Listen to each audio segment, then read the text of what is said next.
Hello everyone. तो अभी कल ही सुप्रीम कोर्ट ने अपना नया ऑर्डर पास किया है कि सभी कुत्तों को सारी पब्लिक इंस्टीट्यूशन से, बस स्टॉप से, रेलवे स्टेशन से हटा लिया जाए। तो इससे मुझे ऐसे एक ना इंसिडेंट याद आता है।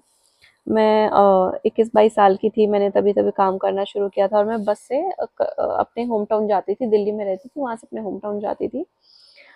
और एक दिन सुबह अर्ली मॉर्निंग की मैंने बस ली थी। मैं जा रही थी, सुबह 6 बजे की बात है। तो मैं बस में बैठते ही सो गई और मुझे पता नहीं मेरे बगल में आके कौन बैठा, क्या चल रहा है। तो मैं बहुत गहरी नींद सोई हुई थी और फिर सोते सोते मुझे अचानक से रियलाइज होता है कि मेरी टांग पे कुछ चल रहा है। मैं उठ के देखती हूँ तो मेरे बगल में एक मिडिल एज आदमी बैठा हुआ है और आई रियलाइज कि उसने मुझे हाथ लगाया।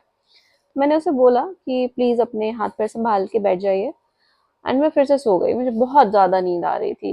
मैं फिर से सो गई एंड उसने फिर से मुझे हाथ लगाया। मैंने उसे फिर से बोला कि प्लीज अपने हाथ पैर संभाल लो।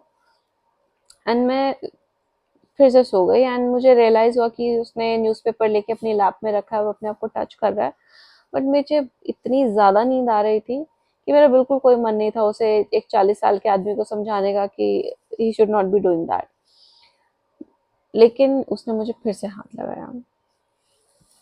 इस बार मुझसे बर्दाश्त नहीं हुआ एंड मैंने उसको बोला कि अगर वो अभी इसी वक्त सीट से उठ के नहीं गया तो मैं कंडक्टर को बुला के उसकी बहुत मार पिटवाऊंगी, उसको बहुत चप्पल मारूंगी। तो वो फिर लकीली तुरंत ही एक बस स्टॉप आ गया और वो उतर के भाग गया। ही लिटरली रैन अवे। बट ये कोई पहली बार नहीं हुआ था मेरे साथ।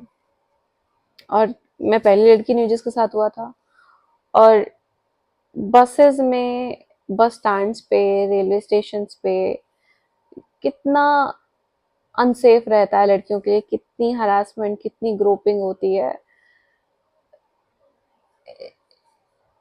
और इस सरकार को बस बस स्टैंड से कुत्ते हटाने हैं। कुत्तों को भगाने के लिए सिक्योरिटी गार्ड रखना चाहती है, औरतों की सेफ्टी के लिए कुछ नहीं है।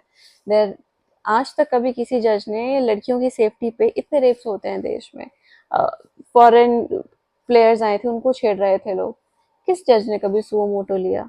क्या प्रायोरिटीज है हमारी सरकार की? लड़कियों के लिए क्या कर रहे हैं? देश के नागरिकों के लिए हमारी कोर्ट्स के हाल देख लो।